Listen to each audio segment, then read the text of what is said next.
Hi, I'm Des. I'm one of the co-hosts of Without the Beatles.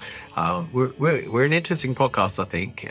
We're all basically fans, all the people involved in it, and we wanted to speak to the world's most famous artists and musicians and all kinds of people, actually, directors and fashion people, and find out how the Beatles impacted them directly. So not just their musical taste, but the way they run their careers afterwards.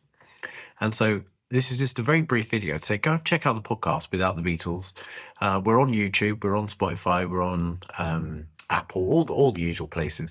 And there you'll find hour-long interviews with everyone from Neil Hannon of the Divine Comedy, Jacob Jeffries of Vulfpeck, Michael Palin, Terry Gilliam, Lol Creme from 10cc. Coming up, we've got interviews with David Attenborough, with Nancy Sinatra, with Richie Sambora of Bon Jovi.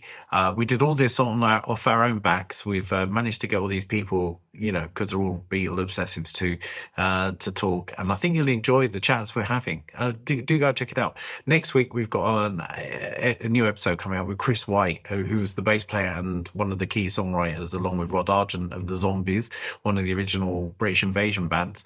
And he's got some absolutely fantastic stories about how the Beatles impacted them and what opportunities that the Beatles' success in America gave them.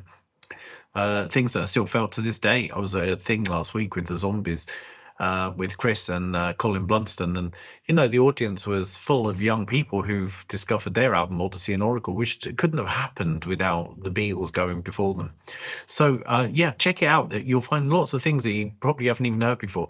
We started this project a long time ago for a different reason. So we have interviews with some people who sadly no longer with us. So we've got one of the last interviews with Mary Quant, the inventor of the miniscope. We've got a fantastic interview that over the past few months has caused a bit of controversy with Lemmy talking about the Beatles, and also how he feels they match up to the Stones, that old debate.